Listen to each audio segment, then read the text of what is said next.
주식회사 하이드로이트는 지난 11월 9일 전남 나주에서 복합형 청정수소 발전 사업에 대한 제안 설명회와 복합형 청정수소를 이용한 발전기의 상용화 시운전 및 시연회를 가졌습니다.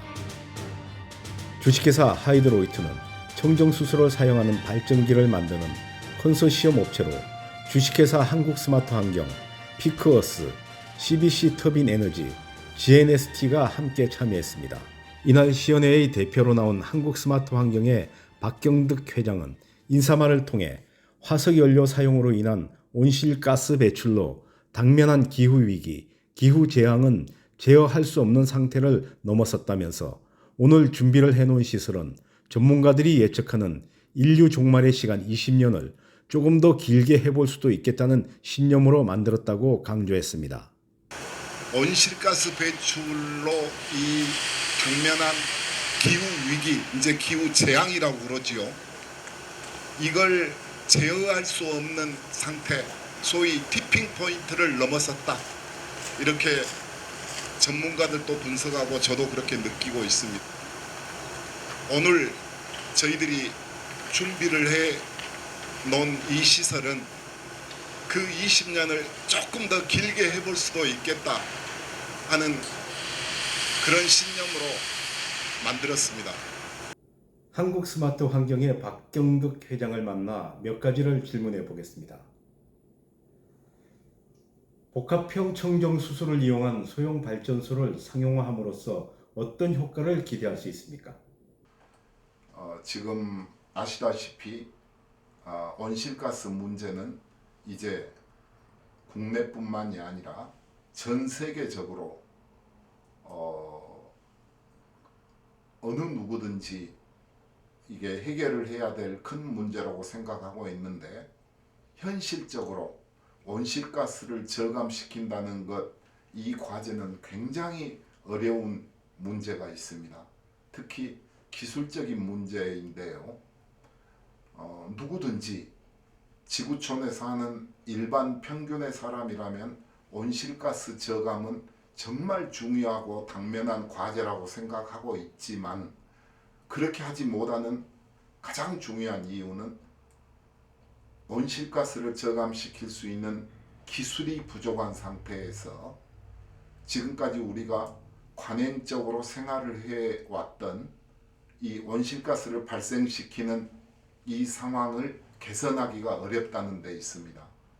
그런데 이제 저희들은 이러한 것들을 기술 혁신을 통해 가지고 새로운 기술을 접목시켜 가지고 기존의 온실가스 저감 대비 약 70%까지를 저감시킬 수 있는 발전 플랜트를 상용화를 시켰습니다. 그래서 오늘 이제 그 상용화 플랜트의 시연회를 갖고자 이 자리를 준비한 것입니다. 먼저 가장 중요한 것은 사회적으로, 국가적으로, 전 세계적으로 온실가스를 대폭 절감할 수 있다는 겁니다. 전체 국내 기준으로 따졌었을 때 1년에 온실가스가 배출되는 영역이 발전하는 부분에서 거의 33% 이상의 온실가스가 발생을 하고 있습니다. 저희 기술을 적용을 해서 발전 에너지를 이론상 100% 저희 기술로 전환을 한다고 하면 33%에서 10%대로 줄일 수가 있습니다. 이건 어마어마한 저감량이고요. 두 번째, 발전 사업을 하는 사람들 입장에서는 당연히 사업이기 때문에 부가가치가 큰 수익 영역이 준비가 돼야 되는데, 우리 발전 시스템으로는 충분하게 기존의 국가 제도나 시스템을 이용해 가지고 전기를 판매를 한다라든가, 또 그 전기를 활용해서 다른 에너지 건조 사업을 한다라든가, 이런 걸로 충분히 수익을 창출할 수가 있습니다. 결론적으로 사회적으로 봤었을 때 온실가스를 저감할 수가 있고, 사업적으로 봤었을 때 많은 부가가치를 창출할 수 있는 사업이다, 이렇게 말씀드릴 수 있겠습니다.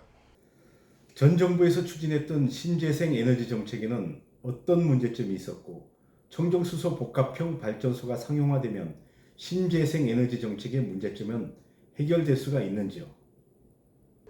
그 문제에 대해서 설명을 드리겠습니다.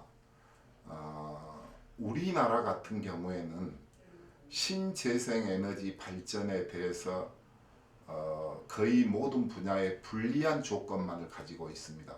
예를 든다면 국토가 좁고 바람의 양이 한정이 되어 있기 때문에 태양광이나 풍력 발전을 하는 것이 지역적으로 편제가 되어 있습니다. 예컨대 태양광이나 풍력은 국토의 선암해안을 따라 가지고 일조량이 많고 또 땅값이 싸가지고 넓은 부지를 확보할 수 있고 또 바람의 풍속이 어느 정도 준비가 되어 있는 서남해안 쪽에 신재생에너지 발전 단지가 집약이 되어 있습니다. 문제는 여기서 생산되는 전기를 사용하는 곳은 수도권인데 수도권까지 전기를 공급을 해주기 위해서는 송전망이 준비가 돼야 되는데 안타깝게 우리나라에서는 생산된 전기를 수도권으로 보낼 수 있는 송전력망 시스템이 부족합니다. 그 이유는 뜻밖의 그 지역을 전력망이 그 지역을 통과하거나 변전소를 짓거나 할 때는 지역 주민들의 엄청난 저항을 받습니다. 반대를 하는 거죠. 뭐 전자파, 기타 뭐 이런저런 문제로 해서 그래서 송전력망의 포설이 부족하기 때문에 생산된 신재생에너지를 수도권으로 보내지 못하고 있는 문제가 있습니다. 또 특히 신재생에너지를 생산을 할 때 소요되는 비용 자체가 워낙 크기 때문에 사업자 입장에서는 국가가 SMP라든가 REC 즉 신재생에너지를 인센티브를 주면서 돈을 지원을 해주지 않는다면 사업적으로는 맞지는 않습니다. 그런데 저희 수소복합형 청정수소복합형 발전소에서는 이 두 가지 문제를 모두 해결을 할 수가 있습니다.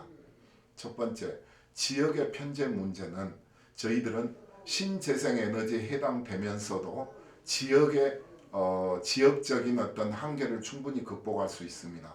다시 말해서 우리가 필요로 하는 어디 도심 한가운데에서도 민원 하나 거치지 않고 발전소를 건설을 할 수가 있습니다.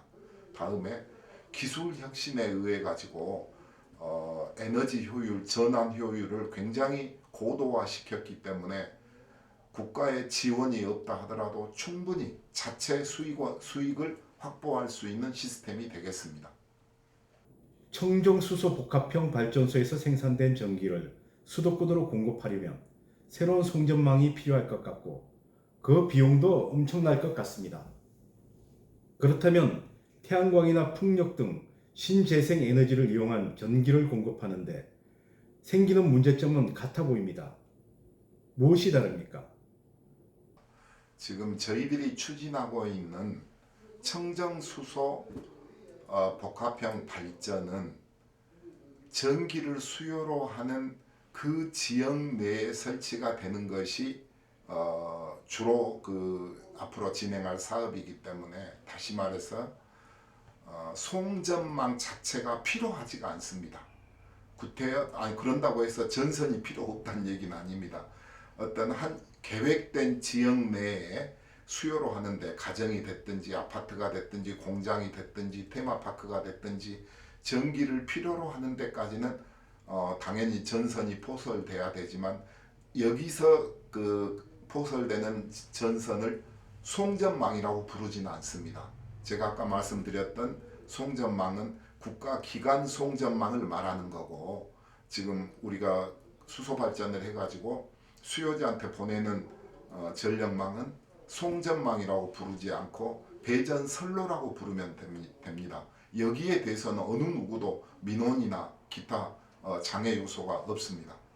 충분히 기존의 가정이나 아파트, 공장, 전기 수요자에게 배전선로는 충분 이상으로 확보가 돼 있고 만약에 필요하다가 하면은 즉시 수요자 자체가 깔 수도 있고 아니면 한전에 신청하면은 그건 요즘은 한국에는 그런 시스템은 아주 잘 발달이 돼 있고 제도가 만들어져 있습니다. 한국스마트환경 박경덕 회장의 설명이 사실이라면 복합 청정수소를 이용한 발전 시설이 하루라도 빨리 상용화되어 난성 적자에 허덕이는 한전과 부족한 전력 문제, 그리고 전기료 인상에 힘들어하는 대한민국 국민들에게 새로운 해법이 될 수 있을지 기대됩니다.